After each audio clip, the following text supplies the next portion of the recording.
CybersecTV sat down for an exclusive deep dive with Luca Tagliaretti, Executive Director of the European Cybersecurity Competence Centre.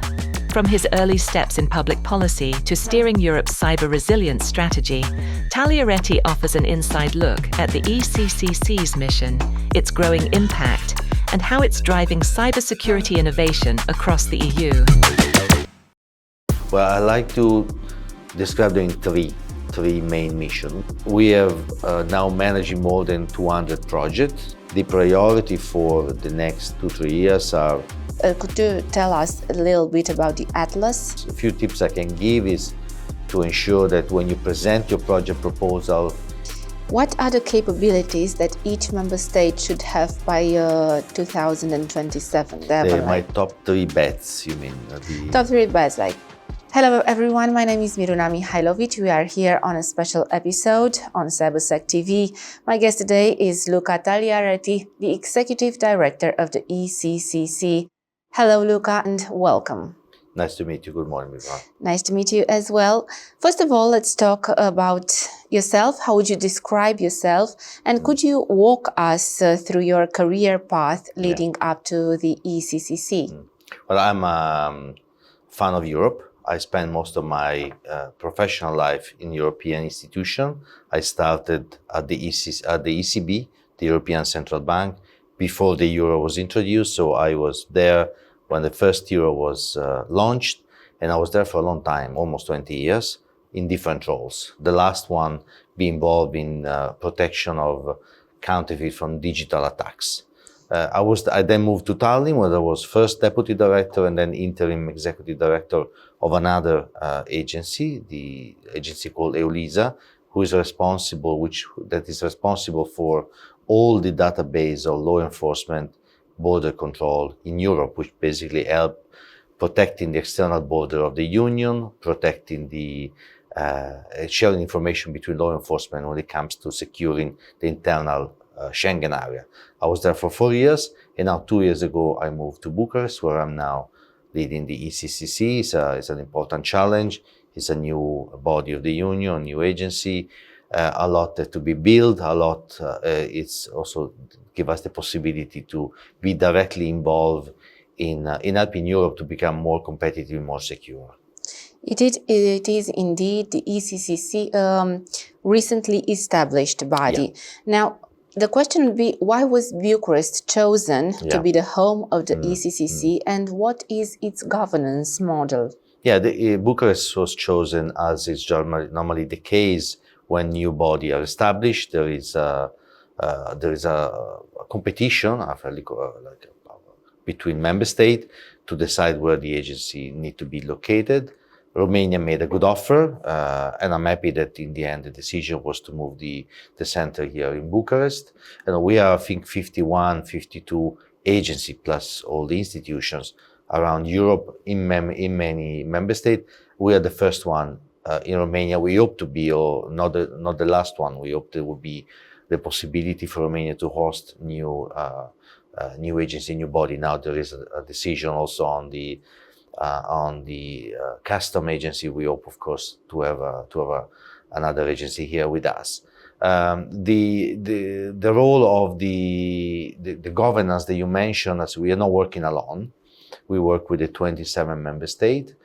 Each member state has one representative in our governing board, so 27. And we also have a network of competence center. These are 29, so the 27 member states plus 2, plus Iceland and Norway, which are associated countries, and they are also part of the network. So the governing board is responsible for the strategic decision. They're responsible for the budget approval. They are responsible for the policy decision for the center. Within the ECCC, I and the other manager are responsible for the day-to-day administration of the center, representing the center. We're the legal responsible for signing contracts, signing award, and staff matters. So this is how generally the regulation is organized in all the other agencies. Commission is also very important. It's an important part of the board. They have voting right at the board, but they're also our partner in basically all the strategic decision together with the member state. And what is, in short, the mission of the ECCC and the current state of play regarding its achievements so far? Well, I like to describe them in three main missions. One is to really help Europe and the critical infrastructure to become more resilient. So we do this through large-scale projects. The second mission is to make our company more competitive on the global economy, especially looking at the cyber industry. And the third mission is to promote research and innovation. These are the three core activity that we do. We do then, if I can briefly go to the different activity, we help Europe to become more resilient, supporting and creating systems which help protecting the infrastructure. For example, as part of the Cyber Solidarity Act, a number of cross-border SOCs, cross-border hubs. We help industry to become more competitive, providing funds, providing expertise that help them to compete better on the global market. So we promote implementation and market and the uptake of technology for the industry. And we help the research by sponsoring and leading the Horizon Europe activity, which is the largest research program in the world. So these are the three main things. What we have achieved so far? I mean, we've been, as you mentioned at the beginning, only recently established. We became financial autonomous a year and a half ago. So it's really, we are at the beginning of our journey. We have now managing more than 200 projects. So it's a large portfolio of projects ranging from training and small projects for SME to large activity, including the cross-border hubs, including the now upcoming testing infrastructure for quantum. So these are very large activity. So we have more than 250 projects. We have launched 3 of the major procurement, the one on quantum and a procurement on these cross-border hubs. And we have finally started the creation of our cyber community. The regulation, Miruna, asked us to create a community of companies around Europe. And we want to create a community for facilitating interaction, business opportunity, to break the barrier between the individual market. We started finally the registration of the community at the end of 2025. This would be our main focus for 2026. We want to build on this community. Speaking of community, how does the ECCC interact with the member states, and what is its relationship with the national coordination centers? Yeah, it's a partnership. So we interact with them regularly as part of our governing board discussions, as part of our governing board interaction. We interact with the member state through the NCC, to the National Coordination Center, regularly. They receive funds from the ECCC to create activity on the ground, at the member state level. We attend their event, we coordinate the message, we coordinate the invitation for the calls. So we really work in partnership with them to ensure that we are able to reach every individual member state market. So this is the key. It would be difficult for us to reach each individual company in the member state. The NCC, the National Coordination Center, has got exactly this role. So I would call it really a partnership, not only a business relationship, but it's an important element of how we reach all the company around Europe. So it's like a liaison. Yeah, they are physically they are a small entity, generally within the cyber agency in the member state. In other cases, which is the case of Romania, for example, separate from the digital agency, but in a way responsible under one minister responsibility. So these are 3, 4, 5, 6 people, depending on the size of the member state, or 10 people. They organize event. They organize what we call financial support to third parties. So they receive funds for this, the micro enterprise, the company that are really too small for applying to funds. So this is really the way they work. They often are what we have seen in 25, and I'm really happy about that development. We have seen them more and more interacting with each other and creating partnership consortium between member states. Now, next week, for example, we will be going to Estonia, where there will be an event with more NCC together, the Baltic and the Nordic countries together. So I think this is an element of this cooperation, which maybe was not initially foreseen, but which gives an additional value to this activity. So not just one country alone, but 2 or 3 countries or 4 or 5 countries together to reach the market, because in some member states the market is already integrated. So it makes sense that this NCC are also working together. So we hope to see this more and more often in the future. And also maybe to take some examples of good practice, because Estonia has had great results on the digital level. Yes, so maybe we can have some good practice implemented in other member states. Yeah, no, that's exactly correct. I mean, the community also will serve about that. The NCC, they meet regularly to exchange best practices. We need to make this a more regular exercise. Now, I would like to talk a bit about the governing board and how they take the strategic decisions. Yeah, the governing board, against 27 member states plus the Commission, is at the moment chaired by a colleague from Luxembourg, Pascal Steichen. He's been already renewing his mandate, and the deputy chair, Katarzyna from Poland. They make decision generally. I mean, this is the approach they try to have in all the interaction with the governing board, by consensus. So the governing board meet 3 times a year. The ECCC prepare the agenda together with the chair, and during the day and a half of discussion, decide and agree on some of the key decisions for the center. Now, you rightly mentioned one of the most important activities of the governing board, which is to set priority and strategic decision. We have now a 3-year strategy and work program approved. So I go back to the moment when we have to do this document.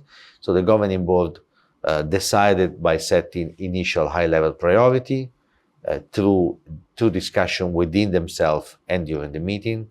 This is further refined until we come up with a version which is the one representing the view of all the members. So I try to always have, unless it's really impossible, to have consensus, because that's the way that we need to build later on the action. It's easy to push something with a vote, but we want to ensure that when something is approved, it's then also implemented. So they do this. I mean, they are expert in negotiation, and we do this through negotiation online, in presence, with exception with ad hoc meeting. And we have been able to already update the work program a couple of times, which means that there is already a routine in how we do that. Lately, we need to reassign some funds, so we engage with the governing board with a survey, and then we will look at the results, and with iteration come up with a final conclusion. Sometimes the process is long, but that's the only way that we have to put around the table 27 interests plus commissions amount interest, and ensuring that there is a fair distribution of funds, because we are talking about taxpayer money. We want this money to be used properly for the benefit of the European company and for the benefit of Europe as a whole in terms of critical infrastructure. Now, you've mentioned these responsibilities of the ECCC, and one of the main responsibilities is precisely that, the strategic investments in cybersecurity. Now, going further, how is this implemented in practice, and what does the center's project portfolio look like? Yeah, at the moment, the project portfolio, I mean, we have projects which are in the already, let's say, managed, let's say more than 200. The priority for the next 2-3 years are on sponsoring, again, research on AI and quantum. This is a number one priority. Making sure that the companies are ready for the upcoming legislation, Cyber Resilience Act, Cyber Solidarity Act, NIS2 regulation, so providing funds for the member state for training, for reporting platform, and so on.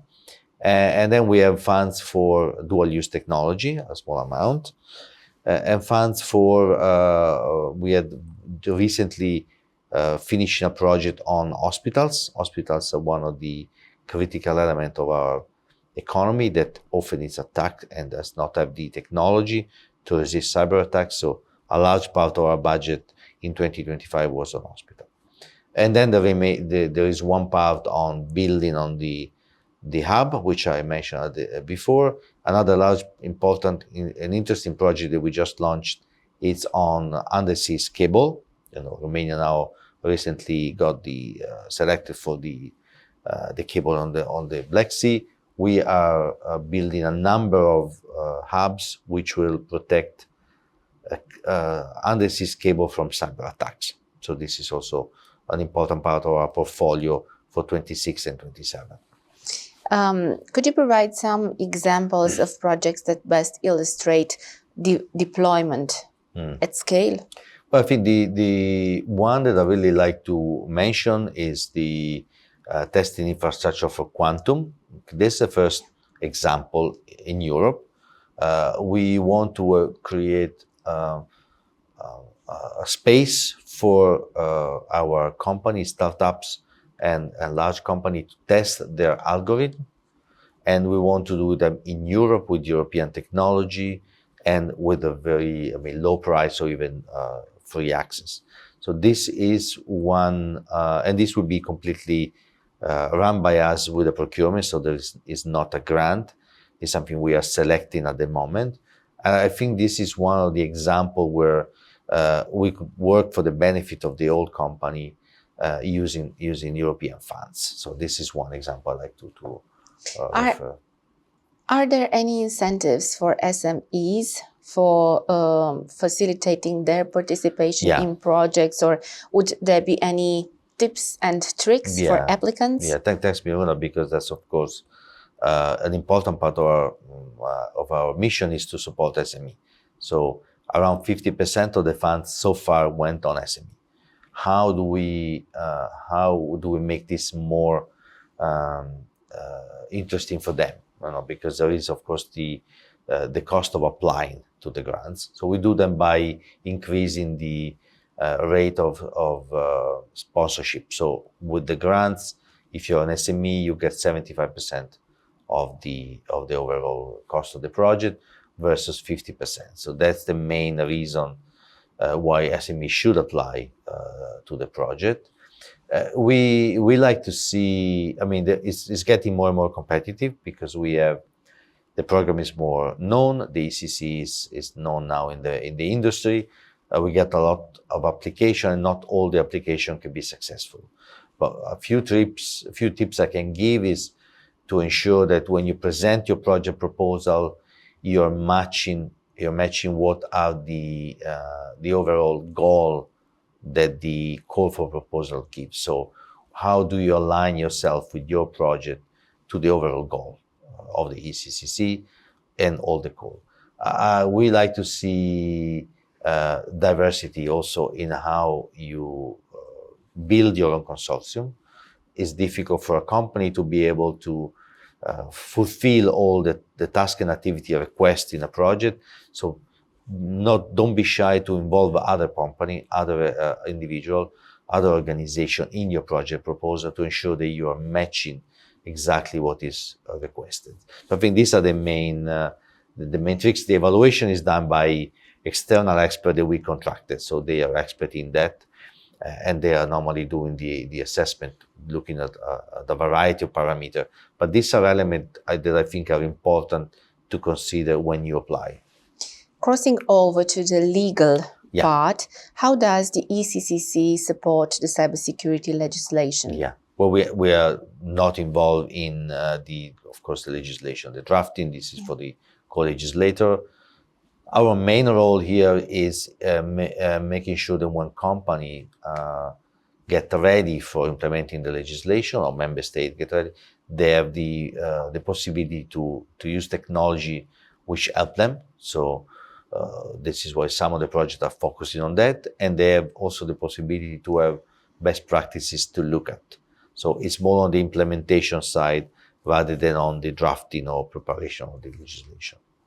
Building the European cyber community is a top priority, especially now in this international climate. Could you tell us a little bit about the Atlas? Yes. Yeah, the Atlas is our platform for company.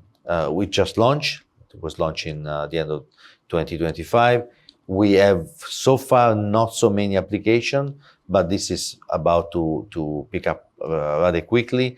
The Atlas is a platform that uses database at national level. So we ask company, for example, in Romania, to register through the NCC Romania.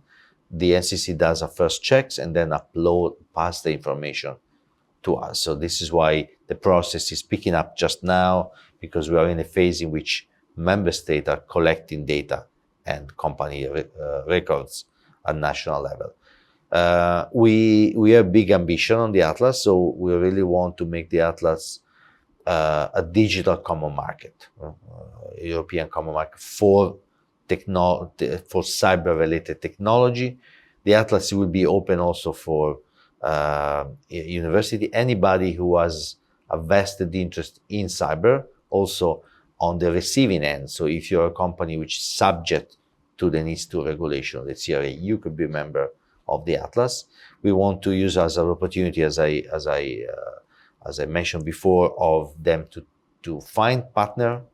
We want to use an opportunity to collect feedback as part of our strategy. So currently the strategy and the work program is done by discussing with the member state. We need to also include the community in this discussion. So where do the industry see priorities? And this is why the Atlas is important to feed us this part of information that at the moment is only obtained in an indirect way. So this is why the Atlas is an important element of our strategy. This year is the year where we focus on building the community and seeing the community engaging with each other. Let's stay a bit in this area of community. Yeah. And I think it would be very interesting to know, how does the ECCC work with other institutions, yeah. For example, the European Commission or ENISA? Yes. So we are the last arrival. I mean, we are the new agency, the new body. So ENISA has been now for 21 years and the Commission for even longer. So clearly, when the regulation was done, it was done also by considering the roles and responsibility of the existing institution and body. So our regulation already include in its drafting the obligation for us to interact with them, with ENISA and the Commission, in a way that makes our effort less more efficient. So with ENISA we have very regular interaction. ENISA is in our governing board. We are also part of some of their advisory group. So we have this exchange, a formal exchange of information, but we also have daily discussion with our ENISA partner for some of the projects that we run together. We also joined recently an activity which is the Cybersecurity Challenge. It's a large-scale activity for teenagers, where the ECCC is also providing support. ENISA is the leading institution there. By the way, Team Europe, which is the team created with the European expert, is for the third time in a row world champion in this competition.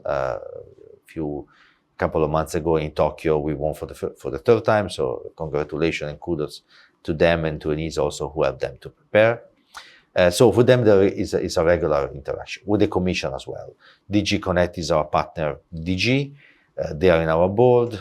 They take part of all our discussion. They are part of all our decisions daily, on a daily basis. So clearly, we cannot do without them. We have to be there to do. We are Team Europe, all of us, not just the teenagers, but also we are Team Europe. We also interact with the EDA, the Defense Agency. We interact with the CERT EU. So we are part of the network of agency, and we help each other to make sure that we fulfill our program. Now, speaking about this, does the ECCC also interact with non-EU members? We are asking our regulation, to actively look for exchange of information. So we have few MOU with Moldova, with Ukraine, and we're looking for in the future to do more.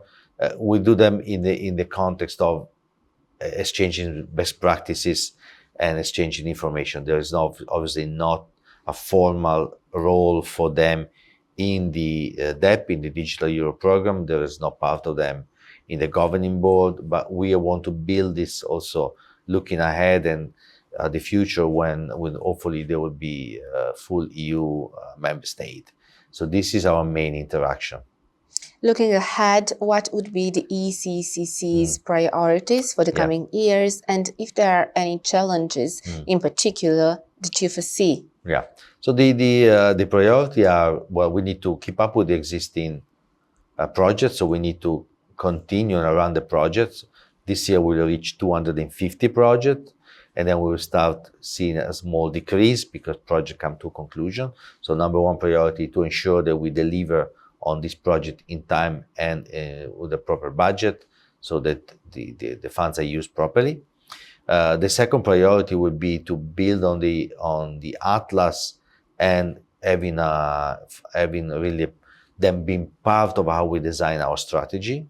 We want this year also to organize a beneficiary conference at the end of the year, where we invite the company who have successfully delivered project. We want to have them presenting to the other industry to create a virtuous circle of exchange of information with them.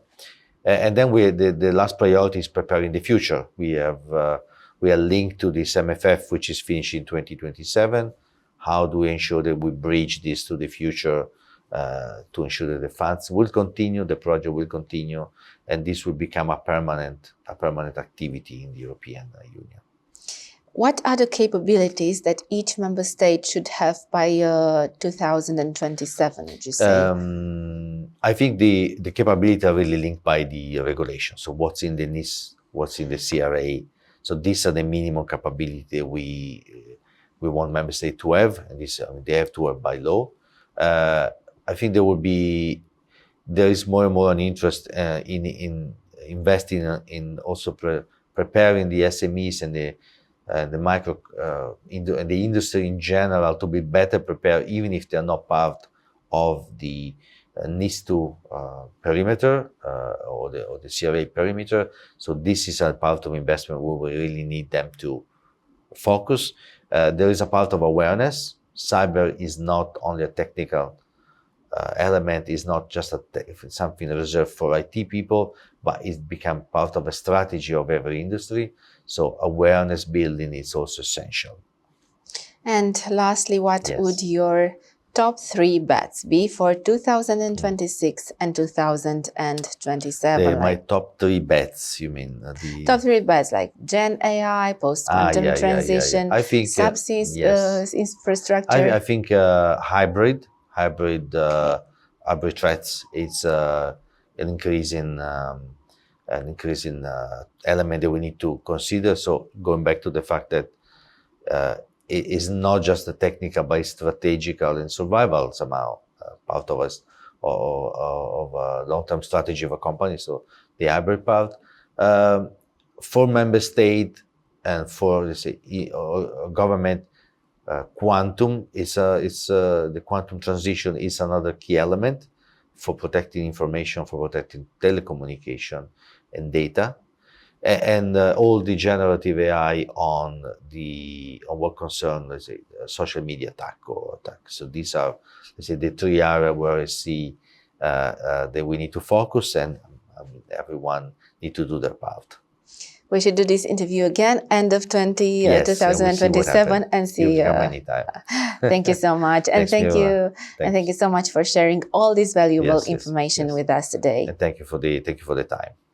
And thank you all for watching. We will see you soon.